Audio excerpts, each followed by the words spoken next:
kok masih selalu menanti. Terbawa lagi langkahku ke sana. Mantra apa entah yang istimewa. Ku percaya selalu ada sesuatu di Jogja. Dengar lagu lama ini katanya, izinkan aku pulang ke kotamu. Ku percaya selalu ada sesuatu di Jogja. Oke. Keren banget gak sih Gus? Iya. Akhirnya Laper aku bisa banget. nyanyi. Laper banget nih. Iya, lapar. Asli. Mau sahur gak sih? Iya, mau sahur ini jam Kayaknya berapa? udah ngerasa keroncongan gitu. Tapi ini kok kayaknya ada yang kurang ya? Apa ya yang kurang ya? Atau sini ada sesuatu hal yang kurang kayaknya ya? Halo guys. Oh alah ini toh yang kurang. Ini dia yang kita tunggu-tunggu. Sahur-sahur gini hujan enaknya yang anget-anget, bro. Waduh, apa ini John? Apa nih John? Gorengan boyem, Wow, Mbok Iem dari Gunung Lawu. Gunung Bidul. Oh, Gunung Kidul. Boyem di hati, bro. Enggak ditawarin nih. Oh iya, dimakan dong. Aduh, Oh iya. dibeliin masa nggak dimakan? Oke, siap. Gimana, enak? Ini kok kayak Apa tuh? gimana? Gimana tuh? Bener-bener dari Lawu ini. Dingin banget sumpah. Iya. Kamu habis TikTok ya? Iya, selesai daki langsung sahur ke sini. Oh, udah kayak frozen food aja nih. Enak ya? Sumpah. Enak tapi Bentar ya. Nah, nggak apa-apa. Dinikmati aja. Selamat malam dan selamat datang di program Cuma-Cuma Cuap-cuap Mahasiswa. Oke, jadi sebelum ke topik kita nih, kita perkenalan dulu ya. Dari saya host pertama yaitu Bagus Purnawida dan ditemani oleh rekan saya. Saya Joni Iskandar. Nah, dalam program malam kali ini, pada episode kali ini kita akan perdana banget nih program Cuma-Cuma. Asik. Nah, di episode pertama kita kali ini berjudul First Impression. Wow. Wah, Bener-bener first banget ya, banget, John. bro. Ya Gila. kan? Nah, selain karena episode pertama di program ini ya, tentunya banyak di kehidupan kita tuh hal-hal yang pertama kali kita lakuin. Misalnya contoh kayak aku nih ya. Aku pertama kali nih ke Jogja gitu. Apa sih hal pertama kali yang bagus alamin dalam hidup misalnya? Pertama kali deh yang paling pertama kali. Oh, iya. Belum pernah bagus rasain. Ini si John Apa jadi tuh? host Jadi host. di tata cahaya ini, praktek tata cahaya ini. Jadi kayak aku ngerasa gugup banget nih, Iya. sumpah. Ya soalnya wajar lah, baru pertama kali. Iya, ya, pertama sih. kali. Oke, jadi pada malam kali ini kita ditemani oleh sobat mahasiswa dari kampus kita tercinta ini, Ya. John. Siapa ini, John? Siapa sih? Ini siapa nih? Ya. Jangan gitu Mungkin dong. boleh lah perkenalan. Perkenalan. Nanti dulu. aku malu ini. Aduh. Oke, ini nama panggilannya tadi siapa? Sobat mahasiswa. ya? Iya, sobat mahasiswa. mahasiswa. Oke, halo sobat mahasiswa, selamat malam menjelang fajar karena kita mau sahur. juga. Sahur. Sahur. Perkenalkan namaku siapa yo? Ada yang kenal? Ya, namaku Tegarayama atau biasa dipanggil Ega biar singkat. Aku ya berasal dari STMM juga. STMM apa itu? Sekolah Tinggi. Sekolah Tinggi Mepet Mall. Waduh, mall apa yo? Mall JCM. Yoi, jadi kita setiap hari pasti main ke Pasti main ke mall. JCM. JCM. Oke, cukup bercandanya. Cukup. Bercanda ya tadi ya. Bercanda ya. Aku berasal dari STMM dan aku merupakan mahasiswa yang berasal dari Kota Padang, Sumatera Barat. Sekarang aku tinggal di Kos Wijama Melati Sleman di belakang Indogrosir, kamar nomor 9. Bagi sobat mahasiswa yang mau kenalan, mau main, ayo kita main, ketok aja kamarnya. Kalau nggak dikunci, berarti lagi tidur. Kalau dikunci lagi main di dalam. Main apa? Main kok di dalam itu main Di apa? dalam main apa? Main game. Main game tuh harus fokus teman-teman. Iya, jadi harus dikunci biar tidak ada suara dari luar. Nah, tadi kan Ega bilangnya kuliah di kampus Sekolah Tinggi Multimedia ya? Ya, Nah, kalau boleh tahu tuh Ega prodi apa sih?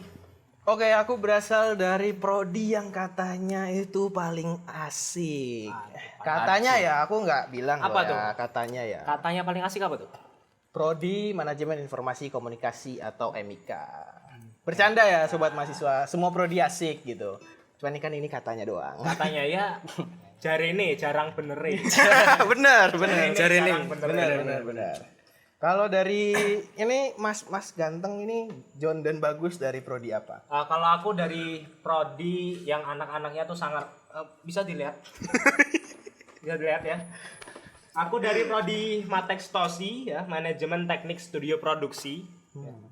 Dan kalau Bagus dari mana, Gus? Kita kan sama. Oh iya, kita Lu kan lupa segeng. sama gue. Kita segeng, Bro. Gila. Oh, jadi sekarang mainnya geng-gengan. Oh enggak. Bercanda aja. Canda aja. Sama aku juga Matex. Kalau di prodi ini tuh ngapain aja sih? Di MIK ini? Di MIK ngapain aja? Kalau di MIK ngapain ya? Kuliah. Oh iya. Ya, Kita juga. secara kasarnya kan MIK itu dia S1 ya, Ya. John, Gus. Ya. Jadi lebih banyak berkecimpung dengan yang namanya itu makalah, laporan. Jadi lebih sedikit prakteknya. Dan di MIK ini juga akan ada namanya KKN, PKL dan ujian skripsi. Mungkin kalau kalian cuma laporan akhir gitu. Jadi kita lebih banyak berkecimpung dengan yang namanya tulisan dan penulisan. Namun tidak juga, kami juga ada beberapa prakteknya. Jadi mungkin bagi sobat mahasiswa yang kalau ngelihat tulisan udah skizo, udah kayak waduh tugasnya susah banget ya. Jangan masuk MIK. Jangan. Masuk apa? Masuk Teknik. teknik, Bro. Karena yang teknik pasti Yang teknik pasti Asik. asik. Gila. Yoi. Oke, kalau dari Prodi Matex itu kan dia berbau-bau dengan alat-alat dan teknis ya. Kira-kira itu ngapain sih kayak kegiatannya gitu? Paling pasti kan nggak mungkin sering nyatet kan? Ya. Iya. Ngapain gimana? nyatet, Bro? Teknik kok nyatet ya. Enggak ya, Bu. Kita nyatet ya, Bu ya. Pak, kita nyatet, Pak. Pak. Bu, Pak Pak. Lili. Pak. Kita nyatet, bukan Pak. deh. Pak Heri. Pak Heri, Kita Pak Heri. nyatet, Pak ya. Nah, teknik itu ya kita lebih main ke alat sih. Ya ini contohnya kayak teman-teman kita ini yang teknik ini dia bikin produksian, terus apa ya? Belajar tentang alat gitu ya, Gus ya. Kita itu dituntut untuk mencintai sama dengan alat. Kalau kita bercinta bukan sama manusia, Bro. Kita bercinta sama alat. Sama kamera, sama tripod. Kamera sama tripod. Konsepnya aneh gitu ya. Nah, enggak kira-kira kalau MIK tuh ada nggak sih tugas prodi yang sampai keluar-keluar kayak kita nih, contohnya Matex ya. Kita ada tugas teknik cahaya nih, ya kan? Sampai kita sekarang ada di Condong Catur gitu kan, ya kan? Bukannya Terus Palagan ya ini? Ada juga tuh temanku yang kelompok lain sampai ke Prambanan. Waduh. Ada Mereka yang di Borobudur mau juga. bikin cahaya Ngapain di aja gitu, Candi Prambanan. Ya? Itu tugas tata cahaya, Pak. Ya kan? Berarti ini Kira-kira aku- kalau MIK tuh ada nggak sih? Ya, Sampai sebelumnya, keluar-keluar gitu. Sebelumnya ya aku berterima kasih ya pada kelompok Matex ini sudah mengundang saya di sini. Terus ya aku menghargai apa ya effort kalian walaupun tata cahaya tapi sampai membuat program podcast seperti ini kan sudah gimana ya, sangat effort gitulah. Oke, lanjut ke tugas ya, tugas MIK. Tugas MIK ya seperti yang udah aku jelasin tadi kan, kayak ya kami lebih banyak berkecimpung di dunia penulisan ataupun ke prakteknya langsung paling ke public speaking dan jurnalistik. Nah, jadi semester 2 ini baru ada praktek nih, Jon. Ya.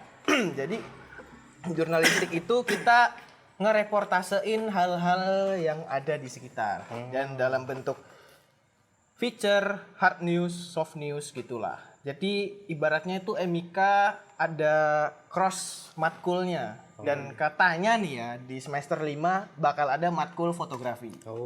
Jadi nggak apa ya? Nggak mendalami secara umum tapi mendalami secara general. Nggak mendalami secara khusus tapi mendalami secara umum aja gitu. Jadi lebih ke jurnalis gitu ya? Iya, benar, jurnalis dan public relation. Oke. Nah, dengar-dengar Ega nih punya PH ya? Apa PH? Paha. Paha atas. Bang punya nih. Boleh dimakan? Jangan. Ya ini production house yang katanya apa Gus namanya Gus? Tripod gak sih? Tripod. Waduh. Bener gak sih namanya tripod? Bener gak sih? Gak? Waduh, setiap orang yang selalu nanyain ke aku pasti namanya tripod. Emang bukan ya? Bukan Oh, dong. bukan. Tripod itu yang lagi dipegang sama mas-mas itu tuh. Oh iya. Nah, Dipegang Fahri tuh. iya dipegang Pari tuh. Nah, namanya itu Trispo ya, sobat Oh, mahasiswa. Trispo. Memang mirip. Iya. Nah, kepanjangannya itu Trispo Production. Sebenarnya dibilang PH sih belum ya. Nggak berani aku mau Kecil-kecilan bilang PH, dulu ya. karena- Ini ya PG nggak sih? Apa PG? Production gubuk. Bukan house ya, gubuk ya. Kayaknya ini bukan gubuk deh. Apa tuh? Kayak cuma tikar doang gitu. Karena Awas kami belum ada apa-apanya dibanding sama mungkin PH-PH yang udah ada di STMM ya. Contohnya kayak Los Joglos, Fana Nirwana, atau yang paling terkenal Manwirza ya. Wah. Itu ya respect juga lah buat mereka gitu. Yang kami lebih tepatnya dibilang beraninya sih aku bilangnya creative community, John, bukan PH. Oh iya. Karena kita ingin berkreasi bersama. Asik. Sih. Nah, Trispo ini aku dirikan bersama dengan dua teman sekos ya, teman sekamar. Enggak, teman sekos doang. Sekamar gak tuh? Jadi itu Mas Fahri yang ada di depan. Halo, Mas Fahri. Terus kemudian ada si Mas Wigen yang lagi main PS. Pasti. Halo juga Mas Uge. Oh, itu masih jauh di Jombor, di Jombor. Jauh di Matu. Ya, jauh di mata, dekat di hati. Jadi gitulah. Jadi awalnya tuh kami cuma mau berfokus di bidang film doang. Namun nah ini ada cerita unik juga nih, cerita fun fact. Aku tuh keceplosan nih Gus. Kenapa? Waktu kuliah umum nih di JLR, aku keceplosan ngomong kalau aku punya creative community. Jadi dari sanalah orang banyak mau join ke Trispo gitu. Ya terima kasih juga lah pada narasumbernya itu, masih ingat aku Ibu Anita ya kalau nggak salah ya. Itu. Kemudian Trispo ini sesuai juga nih sama apa sih namanya? Tema kita pada hari ini nih. Apa tuh? Kan tema kita hari ini kan first impression. First impression. Karena Trispo selalu mengangkat karya dengan payung besar anak rantau. Insya Allah ya. Insya Allah. Kecuali jika ikut dalam lomba gitu kan, temanya ditentuin. Ya. Tapi kalau bisa yang dari kreasi kami sendiri itu selalu berpatokan dengan anak rantau. Nah, jadi Trispo itu setelah banyak membernya, kami dipercayalah di beberapa project ikut collab dengan organisasi lain maupun ada satu universitas lain ya. Nggak bisa disebutin ya di sini. Tapi terima kasih sudah mau berkolaborasi dengan kami. Ngomong-ngomong soal film ini, kayak Mas Ega ini lebih suka film apa televisi? Soalnya di MMTC itu kan lebih mengarah ke broadcasting Ya, gitu kan. broadcast, betul. Iya. Nah, suka film televisi ya, lebih suka teteh-teteh Sunda. Aduh. Aduh. Kan cantik, gelis, Gelis, gelis gitu. Ya, berbicara tentang film dan televisi, tentunya kita harus melihat dulu ya. Kalau dari pandanganku sendiri, aku melihat dari cara produksinya ya, sobat mahasiswa. Karena aku berpikir kalau PES-ku atau PES itu apa sih ya? Gimana sih cara jelasinnya? PES. Ini yang PES berapa? PES dalam lari ya pokoknya gitu. Nah, jadi mengukur batas diri. Mengukur batas diri Tahu itu. kemampuan. Nah, tahu kemampuan aku lebih mampunya paling di film doang karena produksi TV kalau kata Gen Z itu kan apa ya? Hektik gitu. Ya. Terus bikin rusak mental health gitu. Jadi makanya aku lebih suka film yang nyantai, tidak ada deadline kecuali lomba ya. Tidak ada deadline. Kalau salah bisa di retake gitu kan. Kalau TV kita on air kita salah dilihat netizen jadi meme. Meme. Jadi Meme. meme. Meme. Meme gitu. Jadi meme dong. Ya. Jadi gitu sih Gus. Oke. Tapi kalau menurutku di TV juga apa namanya? Bisa kalau kita ngelakuin kesalahan, kita ini bisa apa namanya? Tag ulang. Jadi kita melakukan programnya tapping gitu. Tapping, ya. Tapping. Betul.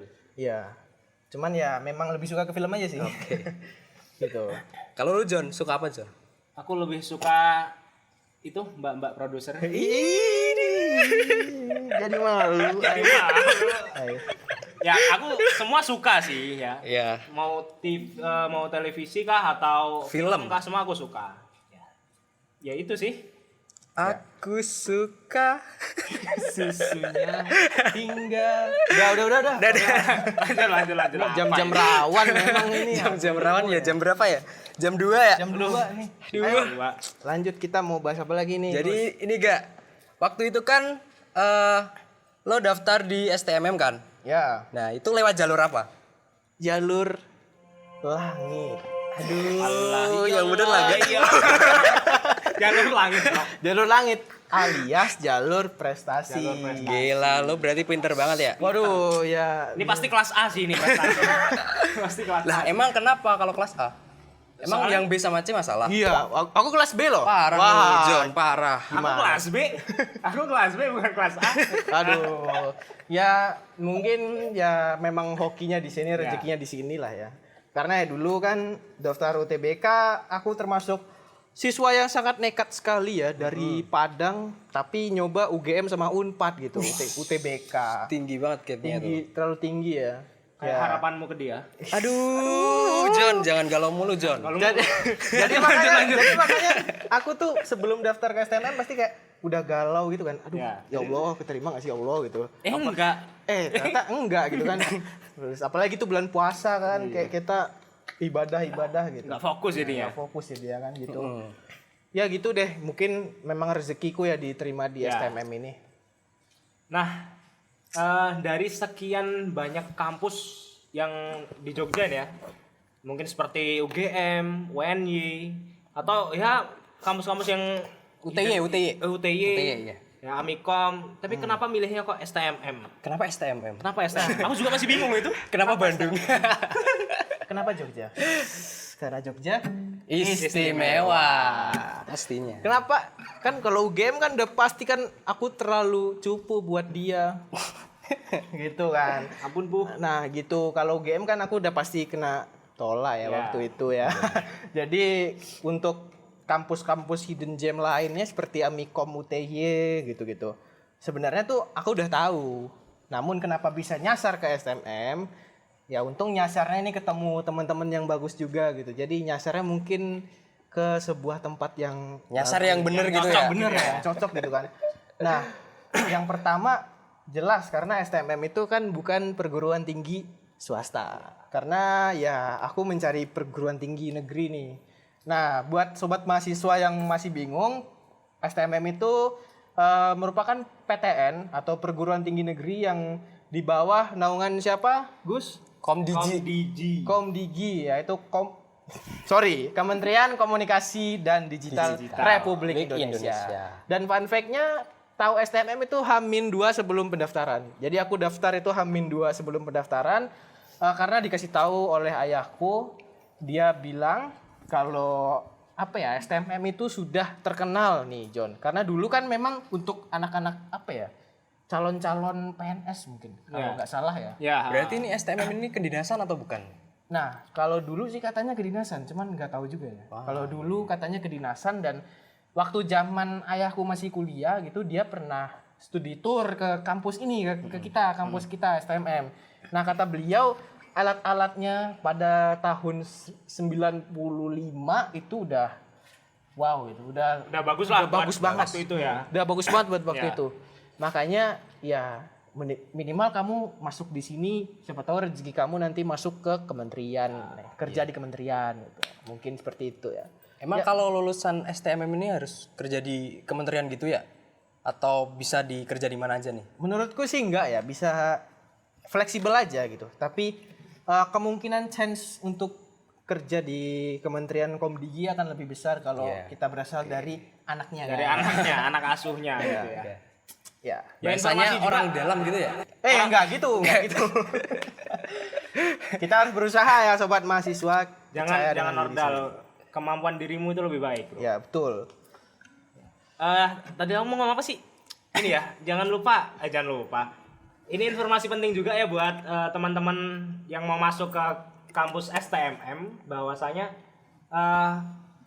kampus STMM itu perguruan tinggi negeri ya, bukan perguruan tinggi Swasta. Ataupun kedinasan? ataupun Ya. kedinasan. Jadi kalau buat kalian teman-teman calon mahasiswa yang takut dengan tes fisik, tenang, kita nggak ada tes fisik. Ada Ya, tenang.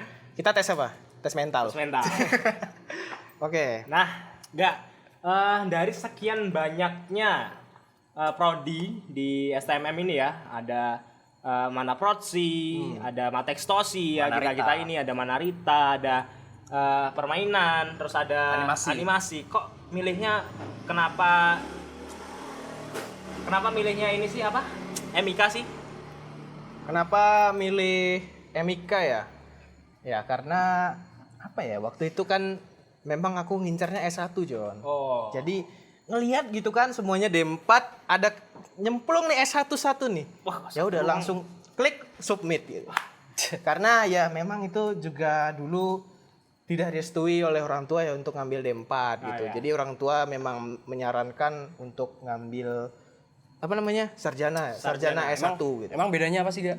Sama D4 sama S1 itu bedanya apa gitu loh? Nah, balik lagi ke pembahasan kita yang tadi, Gus. Karena kalian semua Matex D4 kan. Iya. Matex lebih sering terjun ke Praktek, lapangan. Lapangan, praktek. Sementara sarjana S1 itu lebih ke bagian apa ya? Ordernya lah gitu. SDM-nya. Jadi lebih nggak sering ke lapangan tapi lebih ke teorinya. Ya. Mengajarkan teorinya kepada orang-orang yang akan mengeksekusi di lapangan gitu. Betul. Nah, jadi ya itu dulu nggak direstui orang tua. Jadi makanya udah kamu ambil S1 aja. Oke, ambil S1. Tapi sekarang nih karena bertemu dengan teman-teman yang keren baik di depan layar maupun di belakang layar, ya mungkin orang tuaku sudah bangga sekarang ya dan terima kasih sudah mau bangga bersama kita semua gitu. Jadi sekarang mungkin tidak ada lagi ya kayak prodi itu ya kamu gimana kamu Ya tergantung kitanya. Tergantung kitanya juga gimana ya. kamu menyikapi prodimu gitu. Kalau misalnya kamu S1 pun kamu bolos 2 bulan ya sama aja. DO dong. DO ya. Ya, gitu. tapi mau gimana pun ya, sejauh apapun kamu melangkah, sekencang apapun kamu berlari, tapi restu orang tua itu nomor 1. Siap, Number pastinya. Number one. Ngomong-ngomong soal Jogja nih, Iya. John. Jadi first impression apa sih yang Ega ini lakukan di Jogja ini? Ngapain aja sih? Maksudnya kan Ega kan dari Padang kan. Ya. Nah di Jogja itu ngapain aja? First impressionnya. Di Jogja ngapain aja? Absen Malioboro lah. Aduh, Pasti. Itu hal wajib. Hal wajib. Ketika kamu ke Jogja. Ya. Kalau kamu belum pernah ke Jogja, kalau kamu belum pernah ke Malioboro, berarti kamu belum pernah ke Jogja. Ke Jogja pasti. Minimal Tugu lah gitu. Ya first impression ya di perantauan. Karena sebenarnya kalau ke Jogja nggak pertama kali juga Oh, ya. iya. Jon. Karena ya dulu pernah diajak juga pas masih kecil gitu liburan ke sini. Namun ya kalau membahas tentang perantauan pastinya kita yang nggak jauh-jauh yang dari namanya tuh homesick. Suram gitu. Bahasa-bahasa anak-anak TikTok. Bahasa-bahasa apa? Genzi gitu ya. Genzi TikTok Rumah nih. sakit homesick. Iya, rumah sakit gitu. Iya. Kita sakit di rumah gitu, sakit di kosan. Jadi ya pastinya sobat mahasiswa akan merasakan hal-hal seperti itu juga. Apalagi kan kalau malam pertama nih kamu ditinggal oleh orang tua, pasti akan ada selayang sedikit rasa-rasa kehilangan itu pasti akan ada. Beda ya sama malam pertamanya orang yang habis nikah. Wah, itu mah Beda. nanti ya. 360 derajat. 360 derajat nanti ya. Belum waktunya. Belum Jon. waktunya. Apa John kepepet nih? Oh, enggak dong. Kuliah dulu yang benar. Kuliah dulu. Kuliah dulu deh. Ya jadi dulu gitu. Tapi sobat mahasiswa jangan takut. Jangan biarkan rasa rumah sakit ini rasa homesick ini tuh menghantui gitu. Ya. Nah, gitu. Jadi kayak udah flow aja. Flow, percaya diri gitu. Dan ya udah bergaul dengan orang-orang sekitar yang bisa membuat kamu bahagia. Lu biasanya kalau di Jogja itu ngapain aja sih, Kak? Di Kayak Jogja. biar gak homesick nih. Oh, waktu pertama-tama nih. Oh. Oh, waktu pertama kali ya aku tuh selalu apa ya? Mencari teman sih. Teman. Nyari relasi. Nyari relasi Teman. pastinya. Ya. Ya dan ini mencari teman itu bisa di mana saja ya, teman-teman mahasiswa gitu, sobat mahasiswa. Tapi ingat bergaul kita harus memilih-milih. Kita bisa berteman dengan siapa saja namun bergaullah dengan orang yang benar itu. Gitu sih. Itu karena sudah pengalaman dari diriku juga. Nah, Ega dari Padang kan ya? Iya, Nah, pastinya bawa nasi Padang. enggak dong. Bahkan aku denger-denger di Padang enggak ada tuh nasi Padang. Adanya nasi bungkus. Nasi bungkus, Ya. ya. Lalu Nah. gitu. Pastinya ya, Padang sama Jogja ini punya perbedaan gitu. Yang dimana mungkin ketika kamu datang ke Jogja tuh kamu mengalami culture shock gitu. Wah kok, ternyata Jogja kayak gini ya gitu. Gimana tuh? Nah, kalau culture shock mungkin aku pisah ya. Pertama dari culture shock cuaca dulu nih. Oh iya, cuaca. Nah, keinget juga kan di Padang itu kan dia memang dia berbatasan langsung dengan pantai kan, dengan laut ya. Iya. Jogja kan gitu juga, tapi Jogja jauh kan. Jauh di Bantul. Pantai selatannya jauh kan gitu. Bantul. Jadi mungkin udara panasnya nggak sepanas di Padang. Nah, di Padang ya kalau aku pakai baju kayak gini mungkin ini bisa diperas ini. Kalau di Jogja ya nyantai aja gitu walaupun masih panas-panas. Ya, tapi nggak sepanas Padang. Nggak sepanas Padang. Terus aku juga baru tahu di Jogja ada kalau bahasa Jawanya itu bediding ya. Apa tuh? Apa tuh? Aku nggak tahu. Nggak tahu ya? Orang Nah Jawa. itu dibilang sama ya saudara lah atau apa ya? Saudara ayah gitu. Ayahku juga bilang gitu kan. Jadi bediding itu suatu musim yang dimana panas waktu siang hari, namun malam harinya itu dingin. Oh. Jadi mungkin iya, iya. teman-teman mungkin waktu awal-awal kita PKKMB tuh ngerasain gak sih mandi subuh tuh es banget tuh Iya. airnya? Gila, iya. Nah itu bediding itu. Itu nama kalau Indonesianya apa ya? Musim apa ya? Nggak tahu kalau nama bahasa Indonesia. Soalnya bukan pancaroba juga, karena dia Oh iya, cuma pancaroba teh bukan ya? Beda. bukan. Kalau pancaroba itu dia kemarau hujan. Oh iya, iya. Ini cuman ada di Jogja doang sih. Jadi itu nggak tahu ya memang musimnya, Siklusnya kali. siklusnya. Kemarin itu kan hujan es. Hujan. Iya, nah emang Jogja itu sebenarnya ada di kutub utara. Terus yang kedua ya apa ya? Klakson di lampu merah tuh John, gak Kenapa ada. tuh? Nggak ada. Kagak ada di Jogja Itu mah. Spesialnya orang-orang Jogja. Jogja istimewa. Selain kotanya yang istimewa, klaksonnya juga istimewa, Bro. Iya. Gimana tuh klaksonnya? Nggak ada suaranya. Gak ada suaranya memang. Bukan yang tot tot tit tit. Jadi ya orang-orang Jogja sangatlah istimewa ya sampai mereka menunggu budaya antrinya masih kerasa banget ya sobat mahasiswa. Ini Jepang apa Jogja gitu ya? Kan sama-sama J nih. Sama-sama aja. Ya, itu mungkin culture shock yang aku apa ya alami di Jogja waktu awal-awal gitu. Karena di Padang ya kamu di lampu merah kamu bisa tersulut emosi sendiri gitu. Belum lampu hijau aja udah diklaksonin ya? Iya. Kalau lu sendiri gimana, John? Kalau aku ya, Culture shock di culture Jogja. shock pertama kali ke Jogja itu orangnya halus-halus, Halus-halus. Halus gini. halus lembut, Oh, lembut. kenyal, beda. Beda. Beda guys. Ngawur ini. Ngawur. Ya itu tutur katanya itu sopan-sopan banget ya daripada ketika aku di Australia ya. Australia. Ketika aku di Australia itu ya orang-orangnya pada ini keras, beda sama orang-orang Jogja ini. Gitu sih Gus. Australia apa? Arah pinggir kali. Australia. Rapi gitu ya betul. Oke deh. Kalau bagus gimana Gus? Kalau aku kan asli Bali ya. Asli Jadi Bali, ah. culture shock di Jogja ini agak apa ya? Gak kelihatan kalau di aku. Apalagi dunia malamnya. Waduh. Sama ya, pantas. Enggak bercanda guys. Udah ada jam-jam rawan Bercanda, nih Gus bercanda. ya, udahlah. Enggak, soalnya di Bali sama di Yogyakarta ini budayanya itu Budaya ya emang kenceng ya. kenceng banget. Kental lah. Kental banget. Ya. Kalau di Bali itu tarik kecak, kalau di sini Sego gudeg. John kayak jauh banget ya. Gambyong ya, gambyong. Oke. Ya, itulah ya mungkin kita punya culture shock kita Ya. masing-masing. Tapi bagaimana kita menyikapinya Menyikapinya. aja sobat mahasiswa. Udah hampir sahur nih. Jam berapa sih? Jam berapa sih? Jam 3. Wah, Waduh, bentar lagi imsak nih. Sahur-sahur enggak nih? sahur-sahur nggak sih abis ini? Sahur-sahur Nah, kita lah. harus bangunin orang-orang gak sih? Iya. Tapi kita tutup dulu kali ya. Ya tutup dulu aja. Boleh. Jadi buat sobat cuma-cuma, nantikan kita di episode kedua. Jadi stay tune terus di Cuma-Cuma Cuap-Cuap Mahasiswa. Ya, bangunin sahur yuk. Yuk. Tung sahur. Sahur.